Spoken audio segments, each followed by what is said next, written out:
Hello and welcome to the Viewpoints Ministry podcast. Today we are talking the topic for our discussion today is navigating the teenage years, tips for Christian parents. And with us today is Mrs. Ibiroke Amusha, to give us these tips. And before we go into that, we just finished our there's a longer version on the on our YouTube channel. So for a more comprehensive understanding of this topic that we want to discuss briefly right now, you can visit our social media handles, YouTube, Instagram, Facebook, for the longer version. And the title for that is The Principles of Christ-like Parenting. All right, so we are going to get into it. Over to you, Ma. Hello. Um, Teenage years is very challenging. Challenging for both the parents and the children. One thing that I have come to learn is as times go by, our children develop their individuality, whether we like it or not. And we have to understand that when it's time to separate, it's time to separate. There's one song that used to be on my lips. I think it was sung by one of the it's actually a Gambler song, but I take I take a lot of principles from it at the same time and apply it to life. It says you got to know when to roar. You have to know when to walk away. You have to know when you never count your money at the table. So it's a song that's teaching people to know when what to do and to do it at the right time. So as our children grow up, we need to understand their level of development and be able to allow them to be. I do say to other parents, it is an error to not let children be children sometimes. When we make children adults, right from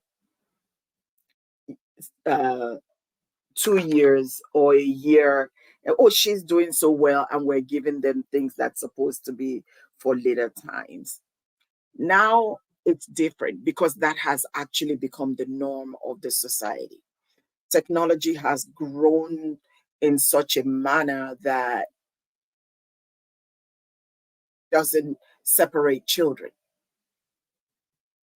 If you agree with me, any way that you are in the society, you are looking at 2-year-olds, 1 year old, 6 month old, they're already holding the phone. They already knowing what buttons to press. They already know how to play games on those phones and all that. So it's like that principle of let children be children is almost gone through the roof because the society don't have time for them to be children. So as they get into their teenage years, I have two teenagers on my hands right now. And I remember when I had them, I was at Hopkins when an older lady sat beside me and she saw me wearing two bands. And she's like, what? You have a set of twins? I said, yes, ma'am. Are these your first children? I said, no. How old is the first one? I said, 12. She looked at me. She's like, what? Are you crazy? I, I was shocked by her reaction. I said, what do you mean? She said, do you know you're going to have teenagers and toddlers on your hands at the same time? And I bursted out laughing. I said, well, I didn't make it so. The Lord that made it so will find a way to help me through it. And I think the Lord so far has helped me through this time. I'm still in it. I'm still walking with the teenagers. My teenager at that time has actually become actually their first mom and me, the grandma. Yeah.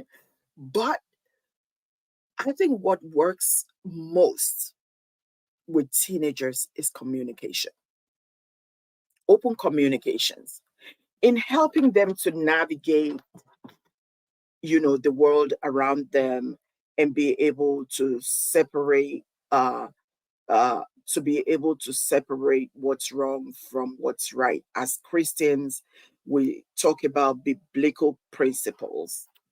As we talk about these biblical principles, what I find very that works great with teenagers is that open communication. Fosters a supportive and non-judgmental environment where they feel comfortable to talk to you. When they feel comfortable to talk to you, discuss their thoughts and feelings and concerns, if they find that you listen and you validate their feelings and their expression, it makes them want to come back for more. It makes them know that you are there to guide them. My 27-year-old had told me at one time, she said, now I understand you better because I thought you were very strict. I thought, that you just I believed you when you said you wanted to send me away from the United States and you were going to send me to Africa. I believed you. I didn't know you were using it so that I would, straighten up myself. Said now I understand. But as I grew up over the years, I started to see you release me bit by bit. I did not even realize, I could not even tell that's what I was doing. My daughter had to tell me. And she said, I saw you started to let go. You started to release me bit by bit. And I did really appreciate that. So, and I used her words to help me. And I see that works. So that's what I use as a tool. And so in raising the teenagers on my hands, it's always one of the most important things to me. And I think it's something that we all have to understand, that open communication, it does foster good relationship, and it's the number one tool that we can use in helping them to navigate their years as teenagers and help them even when they're away from us. Because remember, when we're talking about teenagers, they start their teenage years from middle school. They're in high school, they're going to the college, they will still be in college, or they start college maybe by the time they are 18. So their teenage years is still following them almost all the way to that time. So that fostering of a good relationship and helping them is number one key for that, is that open communication. The other thing I have is to set clear expectation. We have to establish clear rules, boundaries, and expectations for behaviors, academics, and responsibilities. Involve your teenager in the decision making process, and we and be willing to negotiate when appropriate. There are times when negotiation with children didn't used to be a thing, because when you say you negotiate with your children, in the times of my parents, they would be like, what do you mean negotiate? Yes, now we have to negotiate with our parents. Give me this and you can have that. Come home with all A's and you can take that trip you're looking for. It's negotiation. And so we have to, in order for us to get to those points, we have to set clear boundaries also and let them understand that, whatever you're getting is not free. It's because you have worked for it in one way or the other. Respecting independence is really mostly about us parents, recognizing and respecting our children's growing need for independence and autonomy. It's a must. If we don't do that, not in this jet age and time, if we don't understand that principle, that once they get to that time where they need to be independent of us, that we're letting go. We're letting go beat by beat, and they have to see it in us. They have to be able to compare how you used to discipline them when they were when they were uh, in elementary school versus what it was in middle school versus what it is in high school. You don't you have to let them see that there's a difference, and it works because it makes them understand that you respect them too. Your children are looking to to understand that you respect them. And that's why even the Bible puts it, fathers, do not do uh do not do not anger your children. You want to make sure that in discipline you don't drive them to the point where they rebel against you. Very important to understand that. Respecting them is very important to them in helping them to navigate. Any take?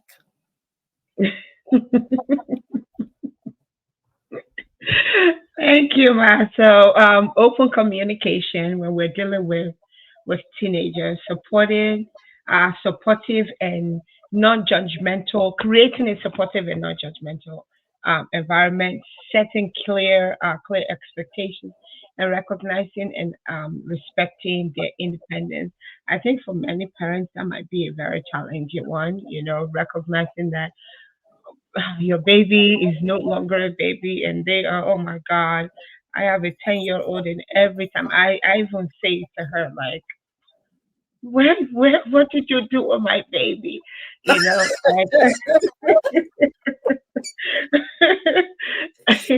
so I like, I say that I have 15-year-olds, two of them on my hands. mm, And from the age of 13, I started to like almost cry mm, because I said I feel like an empty nester, mm, that they're already on their own. They're not trying to come and sit around you. They are on the phone with their friends. They are doing things away from you, and you feel that parental control.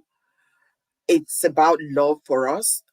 To them, it's almost like you're controlling them. mm, mm, Like, oh, if you, they almost want to look at you and say, well, if you're looking for a friend, you might want to call your friends too. You know, like, you're my mom. I need my friends. And so, yes, absolutely. They do want to be independent and they want us to recognize that. yeah.